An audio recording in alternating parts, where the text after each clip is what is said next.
नमस्कार, मेरा नाम पवन काकुरिया और आप देख रहे हैं थिंक ऑफ काकुरिया। मैं एजुकेशन, मोटिवेशनल और नॉलेज के लिए वीडियो लेके आता रहता हूँ।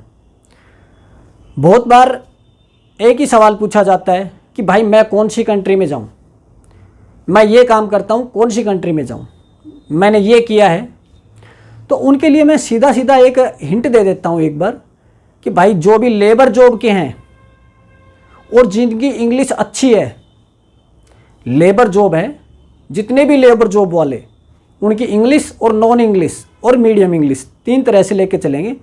तो जिनकी इंग्लिश अच्छी है, लेबर जॉब से एक्सपीरियंस है, वो Canada, America, Australia, England, in country में जाए। जिनकी इंग्लिश मीडियम है वो यूरोपियन कंट्री में जाएं, यूरोप की किसी भी कंट्री में जाएं, ठीक है। जिनकी इंग्लिश नहीं है वो गल्फ़ कंट्री में जाएं, Kuwait, Qatar, Dubai, Oman, in country में जाएं। ये लेबर जॉब का आ गया।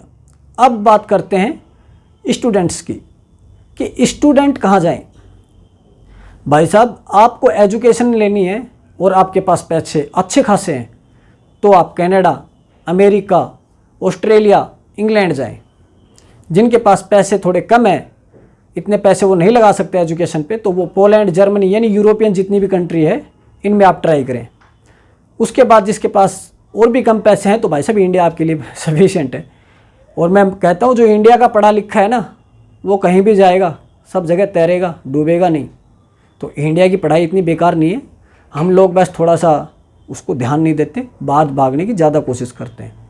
अब बात करते हैं जो कहीं भी किसी कंट्री में जाके और रहने चाहें कि भाई साहब मैं परमानेंट वहाँ पे रहना चाहता हूँ, तो उनके लिए क्या ऑप्शन है। चाहे मैं किसी भी तरीके से जाऊँ, कुछ लोग कहते हैं भाई मेरे को मकसद एक ही है, सिर्फ वहाँ जाके रहना, मेरे को उस कंट्री में बसना है। उसके लिए क्या ऑप्शन है। भाई साहब कनाडा है उनके लिए सबसे अच्छा। अब कनाडा में बहुत से स्टूडेंट जाते हैं, स्टूडेंट वीज़ा पे, पैसे अच्छे खासे हैं, सिर्फ रहना पर्पज़ है। तो आप कनाडा एजुकेशन के लिए जाएं। कनाडा एजुकेशन के लिए जा रहे हैं तो कनाडा एजुकेशन लेने के बाद 2 साल का आपको कोर्स लेना होगा। 2 साल के कोर्स के बाद में आपको वहाँ काम करने का मौका मिलेगा। किसी भी कंपनी में आप काम करिए, आपका एक्सपीरियंस भी हो जाएगा। उसके साथ साथ एक एग्ज़ाम होता है वहाँ का, वो आपको क्लियर करना होगा एजुकेशन के बाद। वो एग्ज़ाम क्लियर करेंगे, आपको वहाँ की सिटीजनशिप मिल जाएगी। दूसरा ऑप्शन, भाई साहब आप वर्क वीज़ा से जाइए कनाडा। वर्क वीज़ा से जाने के बाद आप 5 साल बाद रहते हैं, काम करते हैं किसी भी कंपनी में, तो आपको एग्ज़ाम देना होगा। उसके बाद आप वहाँ के परमानेंट निवासी हो सकते हैं। अब जो बंदा ये नहीं कर सकता, कनाडा का जो भी एग्ज़ाम देना, वहाँ पैसे लगाना, ये नहीं कर पा रहा, उसके लिए क्या है।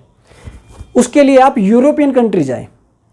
पोलैंड में बहुत अच्छा ऑप्शन है, इटली में बहुत अच्छा ऑप्शन है, और भी बहुत सारी कंट्री हैं।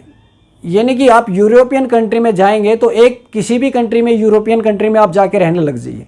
उसके बाद आप दूसरी कंट्री में, यानी कि एक बार यूरोप में एंट्री करना होगा।